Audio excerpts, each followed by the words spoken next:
Κύριε Αναστασίου, καλησπέρα σας. Καλησπέρα κύριε Πορτοκάλη. Τα έχουμε πει κάνα δύο φορές μαζί, αλλά νομίζω ότι αξίζει τον κόπο να τα λέμε τακτικά για πάρα πολλούς λόγους.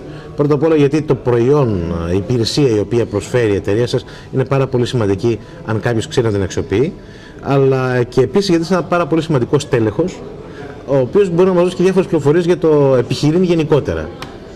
Σας ευχαριστώ πολύ για τα καλά σας λόγια. Είστε διευθυντικός στέλεχος της Εθνικής Ασφαλιστικής, συγγνώμη. Τον μπερδεύω λόγω συνήθειας. Ναι, θυγατρικές είναι όμως όλες. Σαφώς. Το όμιλο είναι. Εθνικής Ασφαλιστικής. Και εν δυνάμει και από στιγμή σε στιγμή επιθεωρητής πωλήσεων της Εθνικής. Και... αν όλα πάνε καλά, ναι, έτσι θα είναι.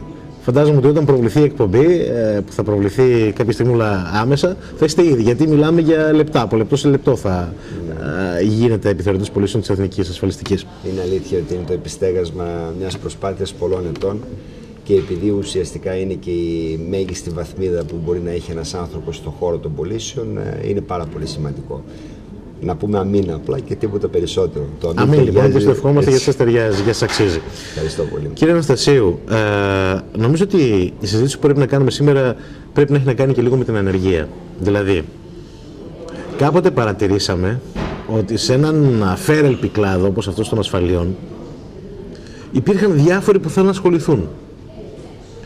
Είναι λογικό όταν υπάρχουν χιλιάδες να ασχολούνται με έναν κλάδο να πετυχαίνουν εκατοντάδες και όχι χιλιάδες. Αυτό όμως δημιούργησε, αν θέλετε, και θέλω να μου μιλήσετε ειλικρινά και μέσα στην ψυχή σας γι' αυτό, το εξής. Κάποιους απογοητευμένους, επειδή δεν πέτυχαν, προφανώς δεν ήταν για να δημιουργούν τέτοιους προϊόντα και δεν ήταν να πουλούν τέτοιους προϊόντα. Δημιούργησε όμως και κάποιους πάρα πολύ πετυχημένους στον χώρο, οι οποίοι και χρήματα βγάλανε και σήμερα είναι καταξιωμένοι όπως είστε εσείς. Και όχι μόνο, αλλά είναι εκατοντάδες άνθρωποι σε όλη την Ελλάδα. Ανάλογα στελέχη, τα οποία έχουν μια πετυχημένη πορεία αρκετών ετών. Ποια είναι η προϋπόθεση να πετύχει κανείς στον τομέα των ασφαλιών? Θα μπορούσαμε να απαντήσουμε με δύο τρόπους, με τον γρήγορο ή με τον λίγο πιο αναλυτικό. Δεν είναι καταρχάς εύκολο. Η μεγάλη ποσότητα ανθρώπων οι οποίοι καταφέραν να αποτύχουν τις προηγούμενες δεκαετίες, γιατί ο χώρος των ασφαλιών, να το πιάσουμε λίγο τα πράγματα, να τα βάλουμε σε μία τάξη, από πού ξεκινάνε.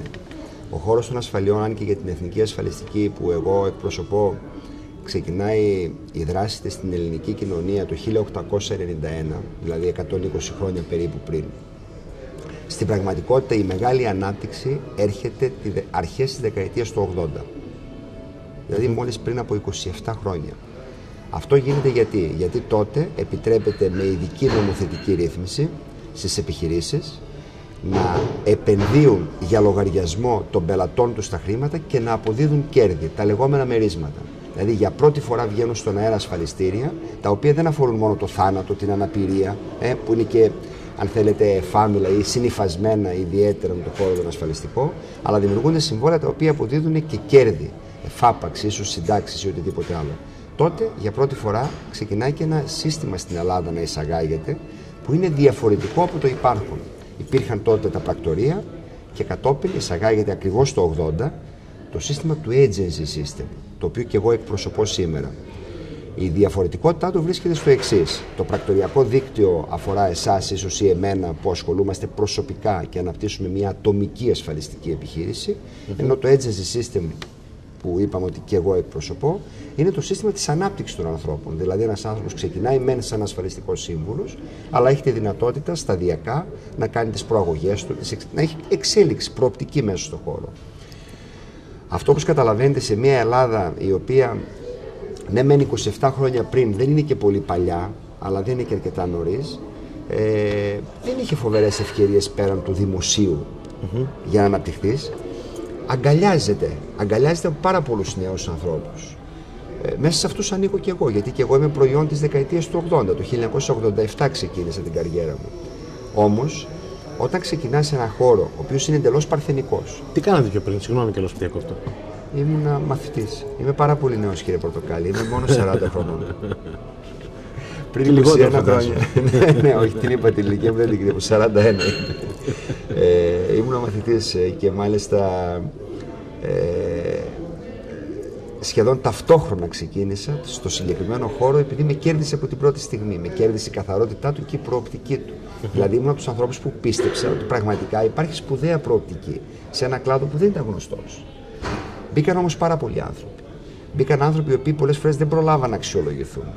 Ποια είναι αυτά που έπρεπε να αξιολογηθούν, και αυτό είναι και το ερώτημα που κάνατε καταρχάς. Η επικοινωνιακή δυνατότητα. Η δυνατότητα εκφοράς σωστά του λόγου.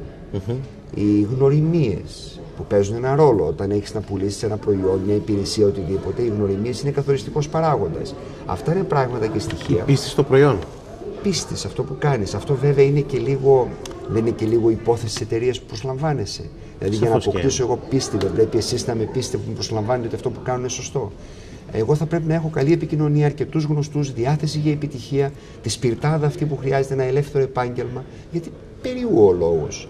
Είναι σε ελεύθερος χώρος, σου επιτρέπει να αναπτυχθείς, να κινηθείς, να δημιουργήσεις εισόδημα, να κάνεις καριέρα. Όπως το επιτρέπει και το κατάστημα ξερών καρπών και το κατάστημα ισορρούχων ή ενδυμάτων ή και η αρχιτεκτονική. Όλοι πια κάνουν ελεύθερο επάγγελμα, απλά είναι ίσως από τα πλέον παρεξηγημένα. Επειδή ο ασφαλιστικός σύμβουλος πουλάει ένα προϊόν που δεν αγοράζεται, αλλά πουλέται. Δηλαδή, δύσκολα θα έρθετε εσείς σε εμάς να πείτε: θέλω να κάνω μια ασφάλεια σύνταξης, θέλω να κάνω μια ασφάλεια υγείας. Πλην το αυτοκινήτου που είναι υποχρεωτική ασφάλιση. Άρα λοιπόν. Και που αγοράζεται περισσότερο από ό,τι πουλιέται. Έτσι ακριβώς. Φανταστείτε ότι θα πούμε ένα χαριναστείο εδώ, ότι πριν 15 περίπου χρόνια, επί Blair ακόμα, μπορεί να κάνω και λάθη στις ημερομηνίες, αλλά αρκετό καιρό πριν, δηλαδή περίπου στην πρώτη φάση διακυβέρνησης του Τόνι Blair στην Αγγλία, μείωσε τις προμήθειες στο 1/10 των συνταξιοδοτικών προγραμμάτων για την Αγγλία. Δηλαδή εκεί που βγάζανε 10 λίρες οι Άγγλοι ασφαλιστές αμοιβή από μία πώληση, τη μείωσε στο 1, στη 1 λίρα. Και διαμαρτυρηθήκανε τα συνδικάτα εκεί: γιατί μας μειώσετε? Γιατί λέει η ασφάλιση σύνταξη στην Αγγλία δεν είναι, λέει, push. Δεν είναι pull, είναι push. Δεν, καλά το λέω. Νομίζω, ναι. Δεν πουλέτε, αλλά αγοράζετε. Ναι. Έτσι. Άρα το είπα σωστά. Μην μπερδέψω τα αγγλικά μου με τα ελληνικά μου μαζί. Λοιπόν, αυτό ήταν για μας εντυπωσιακό όταν αυτό το μάθαμε το 90-95. Ήταν εντυπωσιακό, γιατί εμείς ακόμα και σήμερα πώς κάνουμε? Δηλαδή, σπρώχνουμε, προσπαθούμε να πούμε σε κάποιον: κάνει ένα συνταξιοδοτικό, κάνει ένα πρόγραμμα υγείας. Ενώ όταν παρουσιάζεται η ανάγκη, όλοι τρέχουν σε μια ιδιωτική κλινική να πάρουν από έναν ιδιώτη γιατρό τη γνώμη, να πληρώσουν αν χρειαστεί για την υγεία τους. Ανασφάλιστοι όμως, θυσιάζοντας γι' αυτό περιουσίες. Αυτή η δουλειά του ασφαλιστικού συμβούλου, λοιπόν, που χρειάζεται να βγαίνει έξω, να επικοινωνεί, να πάει στην επιχείρηση του πελάτη, στο σπίτι του πελάτη, στο γραφείο του πελάτη, είναι προϊόν παρεξήγησης. Είναι θέμα παρεξήγησης για τους Έλληνες. Το θεωρούν περίπου, αυτό εισπράττουν τουλάχιστον πάρα πολλές φορές από ανθρώπους που δεν γνωρίζουν: θα πάω εγώ τώρα να τρέχω από σπίτι σε σπίτι, από πόρτα σε πόρτα, από άνθρωπο ή θα πάω να παρακαλάω να κάνει μια ασφάλεια. Λάθος προοπτική. Βοηθήστε με να καταλάβω κάτι. Είπατε το 87 ξεκινήσατε, φαντάζομαι τη δεκαετία του 80 πράγματα ήταν καλά. Είχαμε ακυρώσει συμβολέων πολλές στη δεκαετία του 80 όμως. Μάλλον αυτών που γίνανε στη δεκαετία του 80, είχαμε ακυρώσει συμβολέων μετέπειτα. Ναι.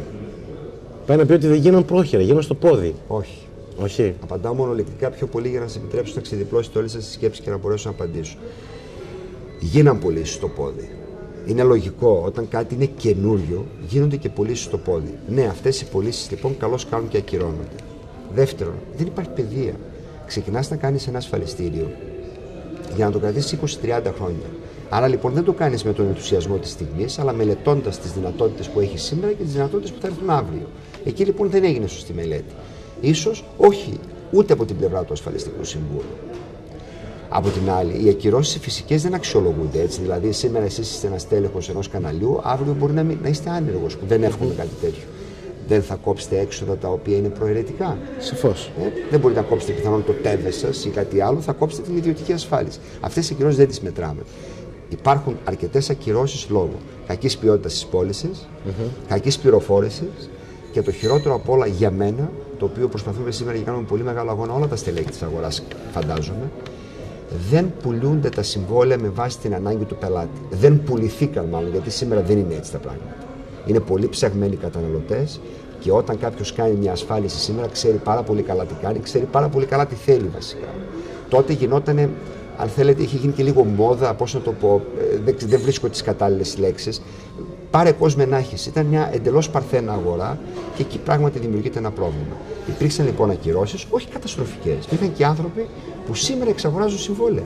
Φανταστείτε ότι το σύνηθες ερώτημα των ανθρώπων είναι: πήρε κανένα λεφτά από καμιά ασφαλιστική εταιρεία, θα χάσω τα χρήματά μου, άμα κλείσει τι θα γίνει, που τα έχουμε κουβεντιάσει και σε άλλες εκπομπές. Σας μιλώ λοιπόν εντιμότατα, όσο γνωρίζω, τουλάχιστον όσον αφορά την Εθνική Ασφαλιστική και όχι μόνο, και όλες τις άλλες μεγάλες ή άλλες εταιρείες. Κάθε μέρα εξαγοράζονται συμβόλαια που γίνανε τη δεκαετία του 80, κάποια και του 70, ακόμα και πριν το νομοθέτημα που λέγαμε, και του 90 ακόμα.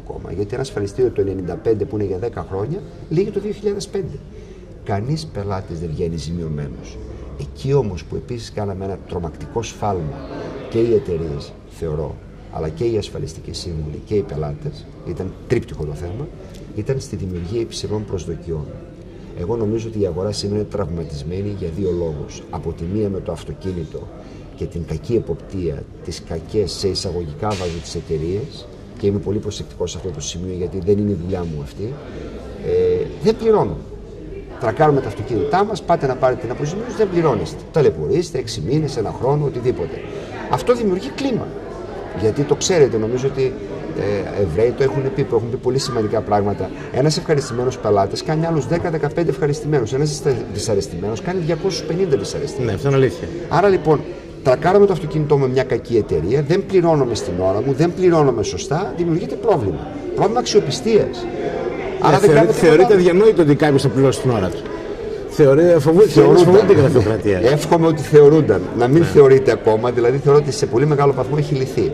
Το δεύτερο πρόβλημα που τραυμάτισε τον κλάδο και σήμερα δεν επιτρέπει ούτε τους πελάτες να είναι large, αν μου επιτρέπετε την έκφραση, να είναι άνετοι με τις ασφαλιστικές εταιρείες, ούτε και τους υποψηφίους νέους ασφαλιστικούς συμβούλους να μπαίνουν άνετα στον χώρο να κάνουν μια τέτοια καριέρα, να είναι ιδιαίτερα επιφυλακτικοί, ακόμα και οι γονείς των παιδιών που ξεκινούν. Είναι η δημιουργία υψηλών προσδοκιών. Πήγαινε ένας ασφαλιστικός σύμβουλος, μιλούσε με τα επιτόκια του 90, τα οποία σας θυμίζω ότι ήταν της τάξης του 20-25%, έταζε με 30.000 δραχμές τότε, που είμαστε σε μια ηλικία που θυμόμαστε εμείς τις δραχμές, εύχομαι και αρκετοί από τους τηλεθεατές σας να θυμούνται. Με 30.000 λοιπόν σε 30 χρόνια λέει θα πάρεις 60 εκατομμύρια δραχμές ή 80 εκατομμύρια δραχμές. Αλήθεια ήταν. Αλλά ήταν προσδοκία, δεν ήταν εγγύηση. Και ήταν προσδοκία με υψηλά επιτόκια, με 25%, με 20%. Το εγγυημένο θυμάμαι τότε ήταν στο 4,25%. Και 5. Θυμάμαι καλά. 4,25 και 5. 4,25 στις μεικτές ασφαλίσεις και 5% στις συνταξιοδοτικές. Αυτό το απόλυτα εγγυημένο κεφάλαιο, το καραντί. Και το οποίο, ναι, δεν θέλω να πω σε λεπτομέρειες γιατί μόνο θα κουράσουμε, δεν έχει κανένα νόημα. Να δω όμως κάτι άλλο, επειδή εμάς μας ενδιαφέρει η άμβληση της ανεργίας σαν εκπομπή. Σαφώς και μας φορεί ασφάλιση στους προϊόντων, όπως μας ενδιαφέρουν όλα τα προϊόντα της ελληνικής επικράτειας και όχι μόνο. Αλλά μας ενδιαφέρει πάρα πολύ να υπάρχουν σωστά στελέχη στην αγορά. Και φαντάζομαι ότι εδώ πέρα υπάρχουν χιλιάδες θέσεις οι οποίες θα μπορούσαν να ικανοποιηθούν αν υπήρχε από τη μία ασφαλιστική συνείδηση από τον κόσμο και από την άλλη υπήρχε μια θέληση για εργασία διαφορετικού τύπου από κάποιους φέρλιπους και αισιόδοξους και φιλόδοξους νέους. Πώς λοιπόν κάποιος μπορεί να ασχοληθεί με μια εταιρεία όπως η δική σας, να έρθει στην Εθνική Χρηματιστηριακή, να πάρει ένα μισθό. Αν και νομίζω ότι θα πάω στην Εθνική Χρηματιστηριακή γιατί το λέτε κάτι ξέρετε, δεν μπορεί. Πιθανόν εκεί η καριέρα να είναι καλύτερη. Συνήθεια λόγω χρηματιστηρίου. Και λόγω των οικονομικών που ασχολείστε συστηματικά. Συνήθεια και πρέπει να την σταματήσω όταν μιλάω τουλάχιστον μαζί σας. Λοιπόν, θα έρθει κάποιος στην Εθνική Ασφαλιστική, ο οποίος μπορεί να έχει και μέλλον. Ο οποίος μπορεί να βγάζει κάποια χρήματα το μήνα και μπορεί να βγάζει κάποια χρήματα πολύ περισσότερα. Τι πλέον είπαμε τα πλεονεκτήματα που πρέπει να έχει. Ποια είναι η διαδικασία, πώς θα έρθει, πώς μπορεί να πετύχει, πώς μπορεί να νιώθει ότι πετυχαίνει και πώς μπορεί να καταλαβαίνει ότι έχει ένα επάγγελμα μπροστά του που το αξίζει, που το αρμόζει, που το αρέσει. Μην ρωτάτε τίποτα άλλο, δεν θα τα προλάβω να τα κρατήσω όλα, είναι πάρα πολλά. Ένα-ένα και αν ξεχάσω κάτι θέλω να με επαναφέρετε. Για να δουλέψεις σε μια ασφαλιστική εταιρεία θα πρέπει να συμπέσεις με τη δράση, με την ανάπτυξη, με το business plan που έχει προσλήψεων. Κατά κανόνα οι ασφαλιστικές εταιρείες εφαρμόζουν ένα συνεχές σύστημα προσέλκυσης, εκπαίδευσης και υποστήριξης νέων συνεργατών. Δεν θα μιλήσω για το σύνολο των εταιρεών, θα μιλήσω για μας, για την Εθνική Ασφαλιστική ή για το υποκατάστημά μου στη Θεσσαλονίκη κλπ. Κάθε 3 μήνες περίπου, με βάση τις ανάγκες του γραφείου, προσλαμβάνουμε ανθρώπους. Χρησιμοποιώ τη λέξη προσλαμβάνουμε, εύχομαι να μην παρεξηγηθώ, δεν προσλαμβάνουμε υπαλλήλους, προσλαμβάνουμε επιχειρηματίες. Είναι πάρα πολύ σημαντικό αυτό που σας λέω. προσλαμβάνουμε επιχειρηματίες. Δεν μας ενδιαφέρουν οι υπάλληλοι. Άρα λοιπόν, κατά το διάστημα αυτών των 2-3 μηνών που μεσολαβεί από φάση σε φάση,